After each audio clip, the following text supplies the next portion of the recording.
How you doing, Shawn? Not too bad. That's good. A busy day for you, I imagine. Today not so much. I've only Mm. had this will be my third one today. Okay. You got one after Uh, this? You got that one after this then, or no? no, this is my last one. Last week, let's see, I've been doing this since October 4th. About every other day, I'll have about seven. Wow. But Wow. today's been slow, so I like today. Well, everybody wants to talk to you about your new film, so and who can blame them, right? I mean, I'm happy that people are interested. When I saw Don't Fuck in the Woods 2 was coming out, I was like, you're kidding me. This is great, but where is he going to go with this? Right.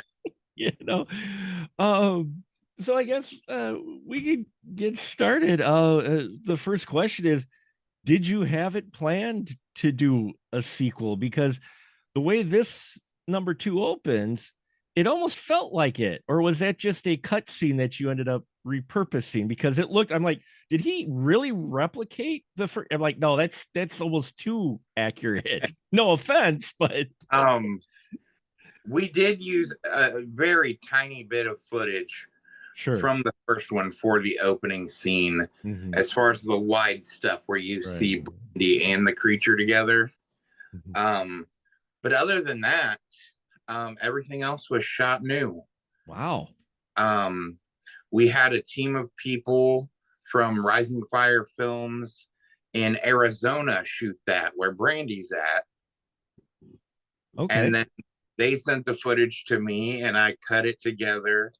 I did end up having to spoilers, people, when we'll say when that character vomits, Yes. Yes. um that's actually Brittany Blanton wearing a wig, and we got that in my Sure. kitchen.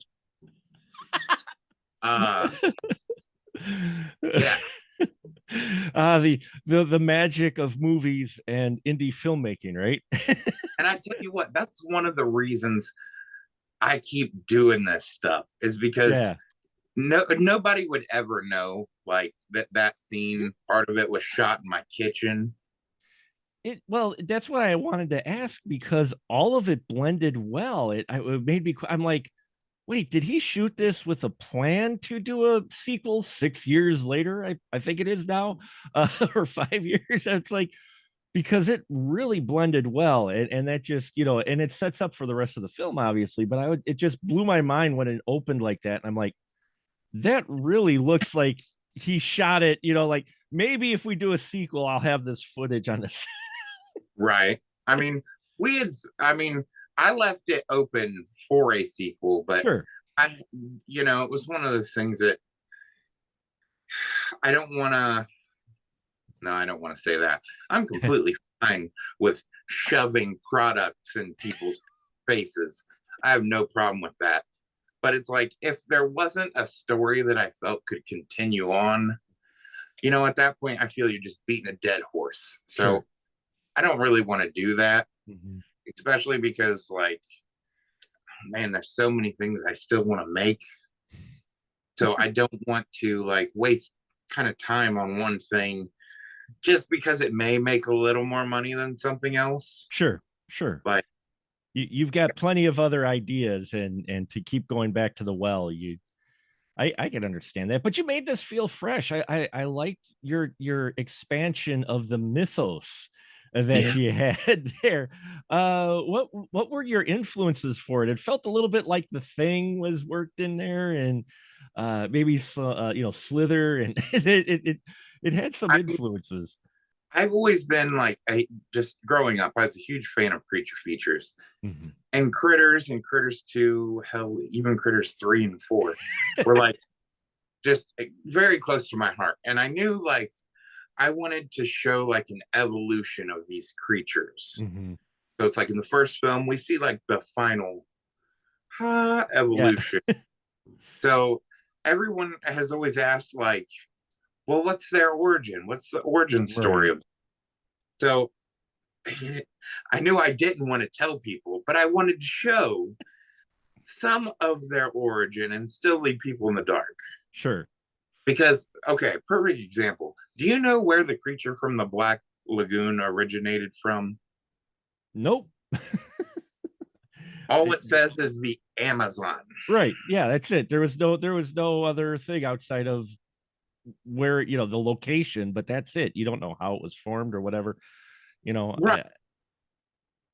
So I'm completely cool with not telling anybody where this thing, you know. yeah. But yeah, I took inspiration from Critters just Mhm. because it's Critters and I love it. But then like Slither as well, Mhm. a little bit of Night of the Creeps. Um, I want to say The Thing, but the Sure. thing's gonna come in a little bit. You're gonna see that inspiration in the next one. Ooh. When, when and if that ever happens. Just leave people wanting more. There you go. You always want to leave them wanting more, right? Yeah, because I really it felt like this was initially a planned out thing the way you have it written. So, props there for feeling the continuity and especially getting Brittany Blanton back. And it really feels like this was just shot back to back, even though I know there was some distance between it. How open was Brittany to come back to play the Jane character? See, Brittany was surprisingly like, I mean, in the first one, she wasn't as behind the scenes as she was Mm. in like the second one or any of the other films we've done. So it's like, really, she just showed up and worked to where, like, she wasn't, I don't want to say as involved, but she Sure. didn't have to live a lot of the nightmare of making that first one. She was just like a bystander of it. Sure. So Brittany was completely open, and I actually talked to her. We went to a convention like 3 weeks ago now, Hmm. and on the drive up there, I was like, "So don't, a third one. What do you think?" And like she would joke around with me, like, "Oh my God, no, no, no," but she'd do it.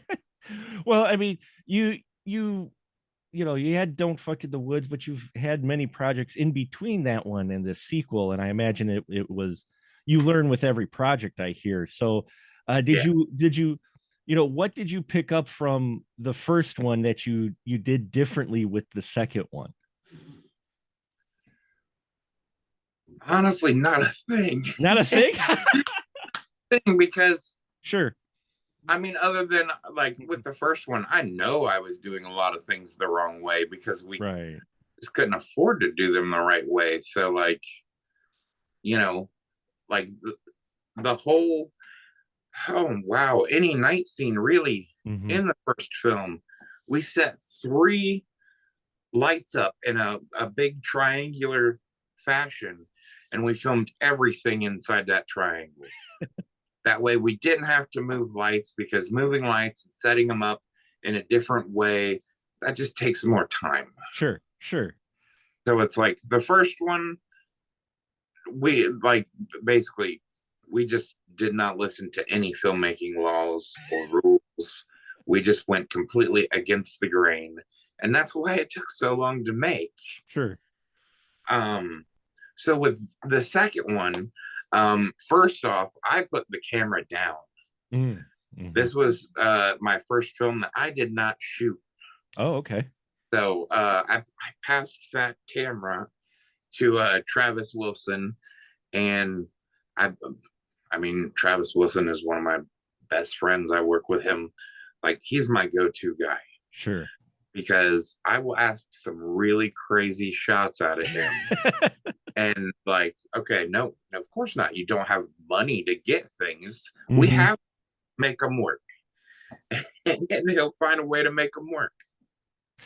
And make them work. You do. Was it tough to hand over the camera since you're usually behind it, or was it kind of a relief to hand off the camera?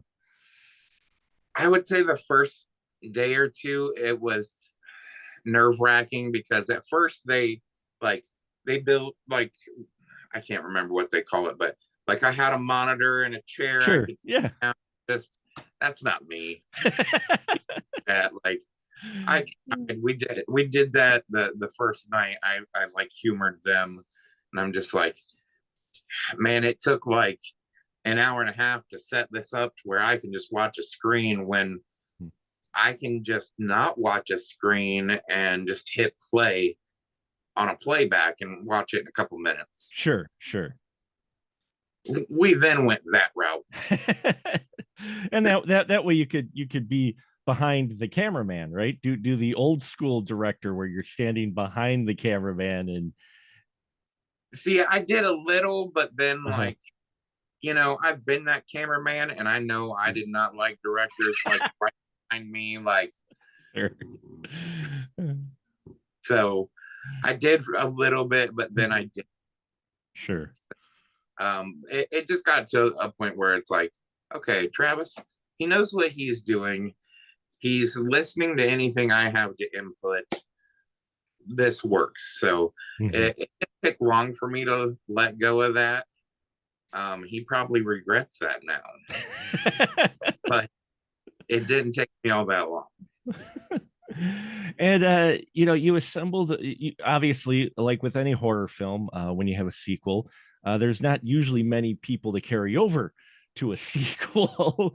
But how did you assemble this cast? Because I noticed a number of folks that I recognize from films like like Kaylee Williams and Jason Crow and that. What process did you go through to assemble this new cast? Well, Jason and Kaylee are like they are, I will say, the two people um, that I've wanted to work with. Sure. Kaylee, like when we first started, like probably 10 years before this, I saw her in some movie. I can't even think what it's called now. Hmm. Um, Slices of Life. Oh yeah. Yep. That's Hmm. what it's called. I saw her in that, and I was like, "Hey, that she's not that bad." And this was about the time we were casting our very first film, Mm. so she, of course, didn't talk to us or anything because they're like, "New filmmakers, I don't know." Mhm. Um, but yeah, I'd always wanted to work with her. I reached out to her. We started talking. Mhm. I'm not gonna lie and say that it didn't help that the first film had been people have heard of it. Sure. Um, so there was that. And then Jason Crow, he was supposed to be in the first one, and there was a scheduling error that I Mhm. made.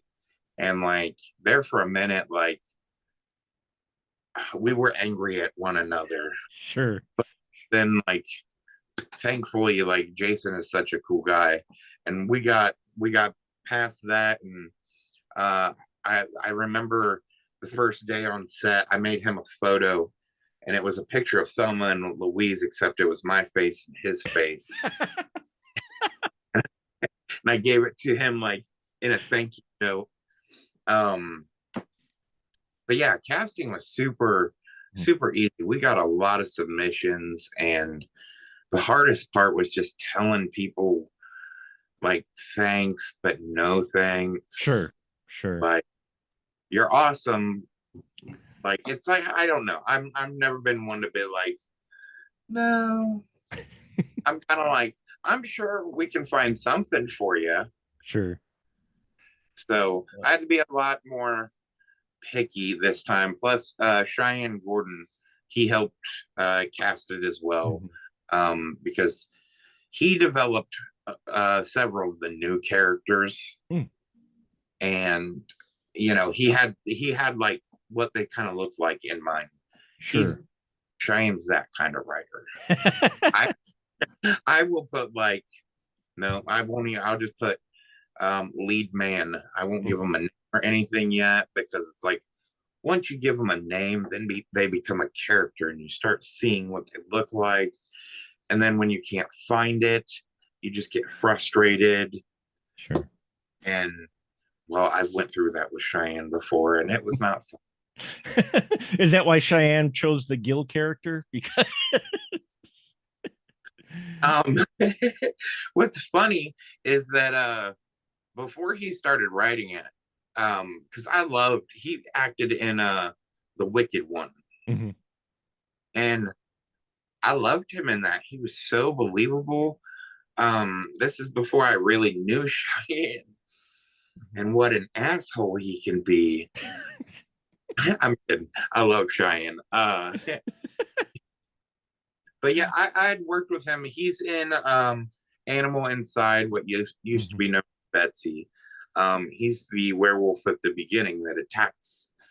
So I'd worked with him a couple times before, and it got to the point where I can't remember if we were talking about casting someone as Gil or if he just offered, and I was like, done. One less roll to cast, right? Like I know it wasn't a fight by any means. We weren't like arguing, like, I wonder who should be Gil.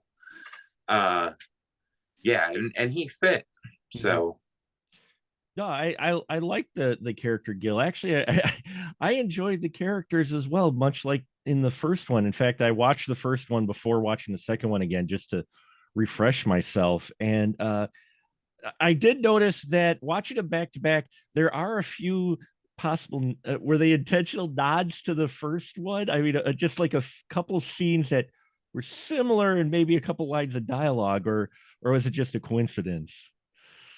I don't know what you're talking about.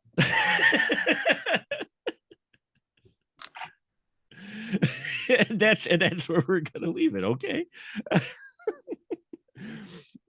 But I enjoyed the nods to various things, but your new characters too all felt fresh and different. They still felt like, okay, horror, your standard, they're going to be a interesting dynamic. You got the hornball, and you got the ones who you want to be together, and the reluctant couple, and all of that.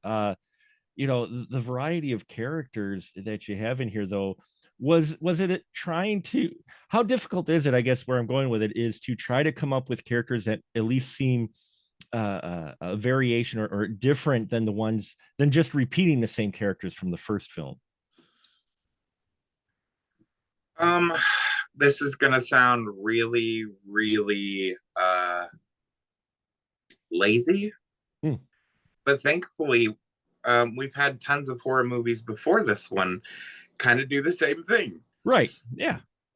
I mean, in all reality, like these movies, like I tried. The goal was to, the first one to pay homage to, this 70s and early 80s like camping movies. Mhm. And then with this one, I really wanted to pay homage to, the like Friday the 13th, like at a camp Sure. style movie, and all being creature features, trying to tie that into there. Um, there were there, there were lots of nods. A lot of people say like the first film, obviously, like I'm tipping the hat to Predator Mhm. and a ton of other films. So it's like, I don't know. I think it's just fun to do that.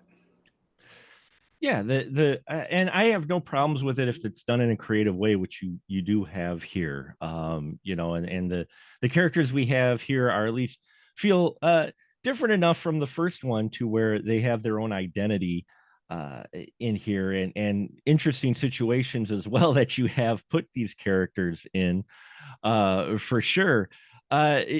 So the nod to exploitation cinema. Let's just get that out there. I mean, we know the title of the film. That's, I've told people who I've talked to, like, if you don't get it from the title of the film, what to expect from this movie, you shouldn't have probably popped the movie on, VOD or whatever. I, Because you do have the exploitation scenes in here. Were there any scenes that you did that you had written on paper, but you're like, nah, we can't really do that one. Surprisingly, no. No. Well, yes, but it didn't really apply to the exploitation part. Right. Mm-hmm. We just ended up the original ending of this film was completely different. Mm. Happens in the woods. It was more of a nod to like Jaws. Okay. There was no shark in the woods No. though. Which we haven't had yet. So if you want to make one, we've got sharks in just about everywhere else, but not in the Right. woods. Uh, I don't know if I want to jump on that train yet. Uh, but no, the one hardest thing to film was well, figure out how to say this. Um Kaylee Mm-hmm. I know which one which scene you're talking about. attached to her. Yes. the the way the parasite attached to her. I was like, that did not expect that shot. Very impressed you went there. I was like, okay. I can't wait till more people see that and I can talk about how we did that Mhm. because I know people want to know already. People have been messaging me like, how'd you get her to do that? And I'm like, I didn't get her to do that. That would like really like no, that's not a real. Yeah. It's movie magic. It's movie magic. There we go. That's what we'll say. Just we'll just say it was movie magic. So, yeah, it just I mean, don't get me wrong, it got the effect I think you were going for. I was just my eyes just went, oh, okay. Yep. But at the same time, I was like, nah. You know? But that leads me to the makeup and practical effects that you did for this film. You know, for being a independent film on a limited budget in that, I will say all the practical effects very much impressed me. You know, how much work and time did it go into planning of just how much you had to do practical and where you might have to use a bit of digital work? I mean, I want to say, oh, we probably had about 6 months of pre-production of just like effects of what we wanted to do. Mhm. Which thankfully when the Blu-ray comes out, I know the Blu-ray for sure has uh special features Mhm. that shows part of because we didn't even get to see the second like evolution of Right. what they turn into before they turn into the creature from the first one. So like we're missing a stage in there. Mhm. Um but we had sculpted everything out because they have like I mean full arms like sculpts to where we were making appliances that could be laid on. So we sculpted, molded. It was nuts. I mean, my house was literally just I have like an L-shaped bar in my kitchen that's about 20 foot by like 6 foot maybe. Mhm. And it was just covered in these molds or sculpting clay. We were super busy. Um, but Rob Collins, Stephen J. Hodkey, and Blaze Bolden, they knocked it out of the park. They definitely should have been paid more uh, for everything they had to do in the heat and things that they had to endure. Mhm. Like it was definitely a massive undertaking. Well, I think it pays off because it looked great, all of it. I'm watching the effects, and you know, not just your practical effects and the little creatures and such that you have around, but also the makeup effects on the actors as well. You know, and what you did there all looks, you know, high value. So you know, you know, congrats to you and your team on that because I've watched a lot of indie films, and while I've enjoyed them, the effects tend to show the budget, but in Yeah. here I didn't feel that at all. The way they were painted and everything, the way way it plays out too, and how you use them, it really was. I'm like, this is impressive. Well, thank you. They definitely they worked their butts off, and it sucks that we didn't get to use much of the footage from the end of the film to where we Mhm. have the stage, because literally, like, we're talking like Brandy Mason was supposed to come back in the second one. I can say this because Sure. yeah, she was gonna be like the big bad creature at the end of the second one, and like she was basically fully naked, and she had these like big patches of like scale coming through her skin that looked crazy. Um, it just got to a point where on that first block of shooting, we knew we weren't going to be able to finish everything in time. Mm-hmm. We'd rather hold on to the days that we had reserved at that camp versus try to push it and then not get what we needed. Right. Right. Oh, I can understand that. I mean, I think a lot of people don't realize, that's the choices you have, especially when you work on a limited time that you had. Now, did you do a lot of location scouting trying to find the camp you wanted, or did you have in mind an idea of where you wanted to shoot this? Luckily, the very first camp we looked at, it was close enough. It was about a 45-minute drive away from my house, and it worked. Mm-hmm. That, and it wasn't super expensive. Um, Did they know what you were going to shoot and the name of the movie? they didn't at first, Uh-huh. Yeah. but then like I didn't really want to like try to pull the wool over their Right. eyes or anything, because I was like, watch us start filming and then they like kick us out because of what it's called. Right. Um, so I did, and luckily they were cool with it. That campground is amazing. Mm-hmm. We were just out there this past weekend. We film a lot out there now. So we've done like 3 films out there now, Oh, all wow. in different sections of the campground because it's so big. Sure. Now, when did you shoot Don't Fuck in the Woods 2? Was that pre-pandemic or was that during or post? Yes. Yes, all of it. Yeah. It started before. Mm-hmm. We had some reshoots during. Ah, And then we ended up, I'm trying to remember. Yeah, the cave situation was right before. mm, And then the stuff with the girls in the car who are looking for, I yeah. can't even remember where they're looking for. Um that was actually a reshoot that we shot during the pandemic. Which was it, I don't want to say it sucked, but we shot in October. Ooh. So So we had, so was cold. well, it was cold, plus everything was orange. So Mhm. we had to have a digital artist go in and correct all the leaf color, Ooh. like all the background color. That way things could match the rest of the film.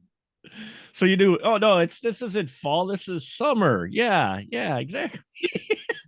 Um, we went in with leaf blowers, blowing all the leaves out of the way. Like it was a task just doing that for like a handful of scenes. It Mm-hmm. was, luckily we did it in one day. Wow. We all their scenes out. Anything with Julian Prescott and uh, Kara McConnell. Mm. We knocked those out all in one day. Wow. I mean, yeah, you can't tell that it was shot in fall. But now that you told me that it was in fall, I have even more respect for the scenes those two are in together. Yeah. Like, Okay. Um, and when you shoot a film like this, I imagine your performers know what they're in for. Is there a lot of like pre-talk in that of exactly how you're going to handle things in that, especially for the more uh less clothing scenes? I always wondered how how that's handled. I hear some conversations to where actors are kind of surprised by, oh, they get to set and they're like, oh, we're doing this now. But was there some, were you able to talk through and kind of prepare people, hey, this is what you're going to be doing? Yeah, I would try my best to like just communicate and like make them feel as comfortable as possible. Like this is the shot we're gonna get. This is how much of you we're gonna see. We're not gonna like push the boundary. If you're not cool with what we have planned out, let's find Mm-hmm. a happy medium. Um, and everybody was super cool. Mm-hmm. So it wasn't like there wasn't really a fight or anything bad about it. Um, Surprisingly, the shower scene, um, that was kind of scripted on the fly because what I had written wasn't, it was much less tame. It was much tamer Much tamer, sure.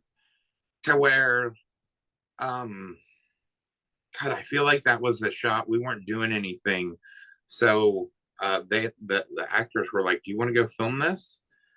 Because it was going to be a small crew anyway. So we went in there and filmed it, and Mark Justice and Kinsey Phillips just they talked about it real quick, planned it out, and Mark Justice was in Drew Marvick's Pool Party Massacre, Mm-hmm. so we had the Pool Party Massacre hat in the scene. I liked that. Yeah, that was one of those nods. Uh, but yeah, everybody was super cool and understanding. Like, you know, I didn't have anybody like in the casting process be like, "Oh, you mean you want me to be nude in this or topless?" And it's like, I mean, I'm not saying you have to by any means, but it is called Don't Fucking Do. Uh, there's gonna be some nudity. It just maybe, yeah, you know kind of what to expect. That's what I love about the title. It doesn't, you didn't retitle it or anything, and I'm glad you didn't, because I think it helps everybody know exactly what you're in for. There's, there was a film, there was a film I ran across on Hulu. If you bear with me a little bit, I ran across. I'm flipping through it. It was called Zombie Decadence, and I'm like, well, that's a hell of a name. And I started to watch it, and I'm like, this seems very familiar. And I'm watching it some more, and I'm like, I recognize this scene. And it turns out it was actually released as zombies versus strippers. Uh, Okay, and I was like, weird. I like the zombie decadence title better, Uh, but that doesn't tell you exactly what you're in for versus zombie versus strippers, which is basically, hey, Right. you got zombie or don't fuck in the woods. But that shower scene was whole. What I liked about that is, and I think some people miss it sometimes. Um, that scene went on long enough to where it suddenly became humorous. It was, at first it starts off kind of okay, your standard, okay, sensual, and then after a while it just gets so out of hand. You're just like starting to chuckle. Yeah, that's what's great is that Mark Justice. So like me and him had never met, and then he gets to set, and he's like a man. I don't know if he was just trying to be his character, like jock, like, Yeah. but he came in like cold, like fucking Clint Eastwood, just kind of like he sat down, he slept. Like I didn't get to talk to him a lot, Mhm. and but then when he went to act, it was completely different. So I'm like, all right, what's this guy's problem? Does he not like me or something? Right. And then it was that's just Mark. he's an odd guy, but I love him to death. And he is a pretty man. I Mm-hmm. was a pretty man. He was definitely yeah, easy, very photogenic. His entire body, in fact, was very photogenic. One of the other scenes that just seemed like they were having so much fun, and we talked about them before, but they got a scene together, which I was trying to remember through all the films I've watched. I'm like, I don't think I've ever seen these two together. I was trying to remember, but Jason and Kaylee, their whole scene was just adorably fun. And I know it sounds weird to say that for a film like this, but it was these two, they seemed like they were just having fun. You know, that's was it just they just let them you just let them go or I mean, as far as Jason, like I worked with Jason when we shot that scene yeah. because we shot that scene in my apartment as well. Uh, Nice. so, um, yeah, I'd worked with Jason before at this point, and I knew that he is great at just improv. Just he can roll with anything. And what's funny is that he had he had long hair at that point in time. Mm. So, but in Don't Fuck in the Woods 2, he didn't. Right. So when we see them and they come face to face and they're talking, he's got long hair, and it's great because you'll see it if you go back and watch it. But he goes, "Blow your mind," and he turns just the right way to where you don't see any of his long hair. And then well, the wig hides the rest. Right, right. But yeah, I just enjoyed that scene because they were looked like they were laughing and just Oh having, yeah, huh? oh Like yeah. genuinely, it was like not just acting. They just looked like they were genuinely having fun. On the Blu-ray will be the like I always like to put bloopers at the end, Mm-hmm. but it's not the full bloopers. There's a lot more that's I know on the Blu-ray. Mm-hmm. They haven't really told me much about the DVD yet, so but yeah, there's more of them in the tent, and it's just wild. Well, your whole film is wild, but it is fun. And you know, if you watch enough of these films or grew up like I did with these films in the 80s and watching these 70s, 80s films, you catch the nods, but it is fun. And you know, the one thing is for especially indie film, when you have a film that has the scenes and the material that you have in here, you know, some people I think of like it's just, oh, these dirty old men making these movies for themselves or whatnot. But I that doesn't feel like the case. It feels like you're doing this with your tongue in your cheek and you're having fun with it. Is that kind of the purpose with it? I mean, you're entertaining in that and some other purpose, but this just feels like you're just having fun with this material. Right, like I kind of want to be, I don't know, borderline to where it's like it's exploitation, but it's not like exploitation. Right. Like to where it straddles a fine line to where we're having so much fun making it to where it's like it doesn't feel like it's exploitation because it's like, are you kidding me? These girls, shit. We were filming a scene and we come out and like one girl's been over the table getting paddled by another girl, and like these girls, the women went wild, the girls have gone wild. Okay, so it's like we had so much fun filming things that like I don't really consider it an exploitation film, but I understand why other people do. Right. um yeah, it's It kind of goes along with this past weekend. I got to finally see Troma's Shakespeare Shitstorm. Well, hashtag Shakespeare Shitstorm, but yeah. also, you know, a lot of the films Troma proper has made and produced, you know, we were talking about this afterwards. We're like, they have nudity and they have the exploitation elements in there, but it always feels like it's just done in fun. Like everybody is having fun shooting those scenes. It, like you said, it doesn't feel like exploitation. It's just, you know, they're having wild, kind of similar to your old 80s comedies where, you know, regardless of the comedy, it had to have a topless scene. It didn't matter. I mean, and take into consideration the day and age that we live in, and especially like all the just bad stuff that's on in like Hollywood as well as indie film, but like, you know, nobody wants to be labeled Harvey Weinstein Yeah. or anywhere remotely close to that. And like, I'm very fortunate to have worked with the people I work with, because there's been like a couple times I've worked with somebody that I just didn't really gel with. And I tried, but either they don't get my humor or, you know, that kind of thing. So luckily, you know, everybody was on the same page for this.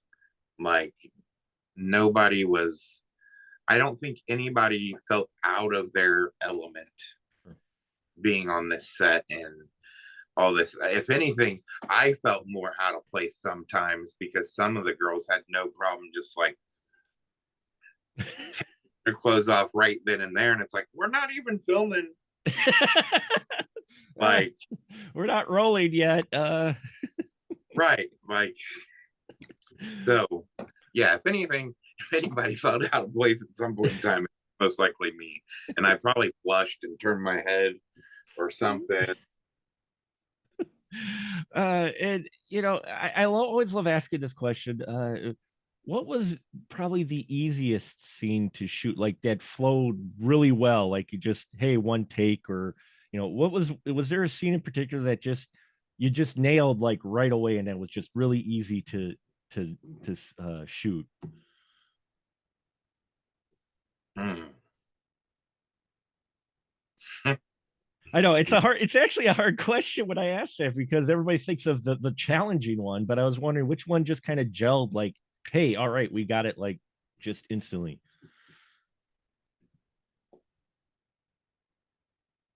Nope, got nothing. Nothing. Oh, nothing. So it was all a I, challenge. I got it. I it wasn't all a challenge. Right.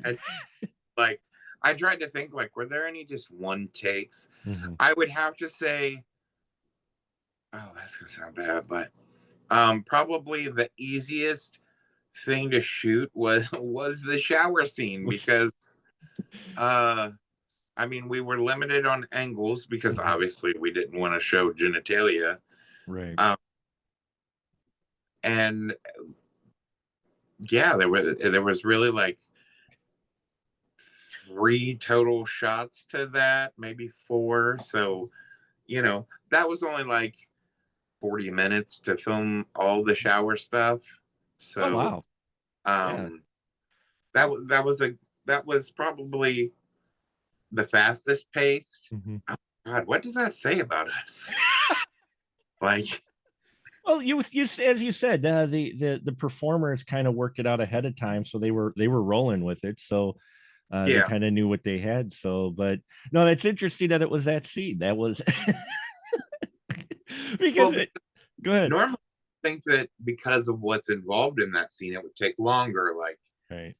and it has before on other films, but not this time. They were just into their roles and they went with it. So. Actually, the scene with Jason and Kaylee Mhm. flowed really well.